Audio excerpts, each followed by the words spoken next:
Hello students, আশা করি তোমরা সকলেই খুব ভালো আছো। জ্ঞানজ্যোতি কোচিং সেন্টার পক্ষ থেকে তোমাদের সবাইকে আরও একবার স্বাগত। তো আমি মীরা ম্যাম, আমি আজকে তোমাদের সেমিস্টার থেকে আবার একটি নতুন টপিক নিয়ে চলে এসেছি। আজকে আমি যেটি নিয়ে তোমাদের সঙ্গে আলোচনা করব সেটা দেখো আমি বোর্ডে লিখিয়ে দিয়েছি। অমিত্রাক্ষর ছন্দ বলতে কি বোঝো, মানে তার সংজ্ঞা এবং তার বৈশিষ্ট্য নিয়ে আমি তোমাদের সঙ্গে আলোচনা করব। আলোচনাটি শুরু করার আগে দেখো বোর্ডের কর্নারে তোমরা দুটো নাম্বার দেখতে পাচ্ছ। এটা হচ্ছে আমাদের জ্ঞানজ্যোতি কোচিং সেন্টারের অফিসিয়াল হেল্পলাইন নাম্বার। এখানে কিন্তু তোমাদের অনলাইনে ক্লাস করানো হয়, তার সঙ্গে তোমাদের নোটস দেওয়া হয়। তো তোমরা যদি কেউ আমাদের সঙ্গে অনলাইন ক্লাসে যুক্ত হতে যাচ্ছ বা আমাদের থেকে নোটস পেতে চাচ্ছ, তাহলে এই উপরে দেওয়া নাম্বার দুটির সঙ্গে যোগাযোগ করো, ঠিক আছে?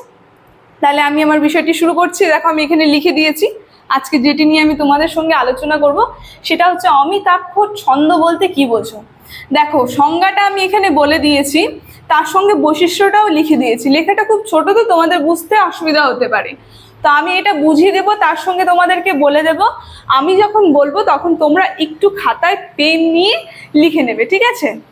দেখো অমিত্রাক্ষর ছন্দ বলতে কি বোঝো, যে লিখে দিয়েছি আমি সংজ্ঞাতে, যে ছন্দে চরণোদয়ের অন্তবর্ণের মিল থাকে না। মানে যে চরণ যে থাকে ছন্দে, কি হয় ছন্দে এক একটা চরণ থাকে বাক্যের মধ্যে, সেই চরণের মধ্যে কি হয় একটা মিল পাওয়া যায়। তো কিন্তু সেই ছন্দে কি হয় চরণের মধ্যে কোনো মিল থাকে না, তাকে বলা হয় অমিত্রাক্ষর ছন্দ, ঠিক আছে?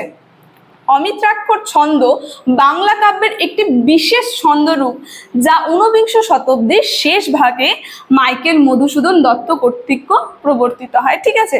তো অমিত্রাক্ষর ছন্দটা যিনি লিখেছিলেন তার নাম কি ছিল, মানে যাকে দ্বারা এই ছন্দটা প্রবর্তিত হয়েছিলেন তিনি ছিলেন মাইকেল মধুসূদন দত্ত। দেখো সংজ্ঞায় আমি এটা লিখে দিয়েছি, ঠিক আছে? তো সংজ্ঞাটা এটাই ছিল।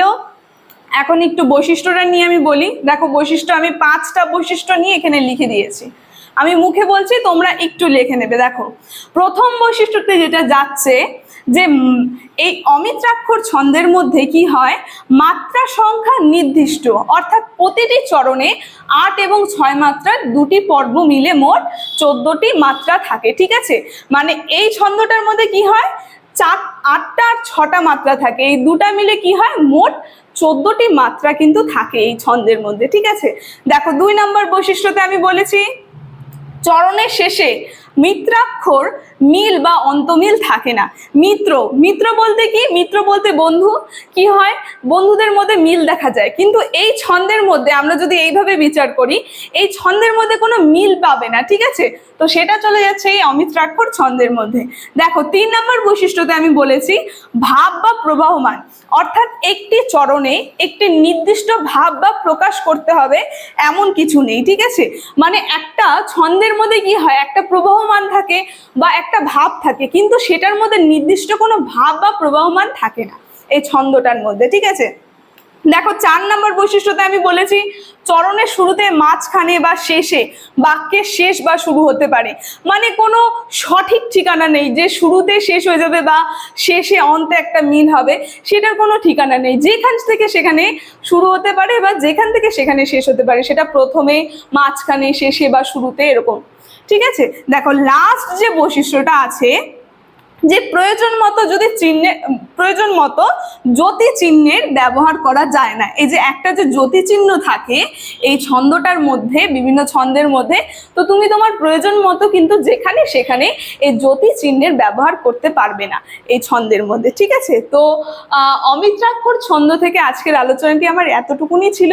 আলোচনাটি আমি এখানেই শেষ করছি। আশা করি তোমরা বুঝতে পেরেছো। ভিডিওটি যদি তোমাদের ভালো লেগে থাকে অবশ্যই like, comment, share and subscribe করবে। Thank you.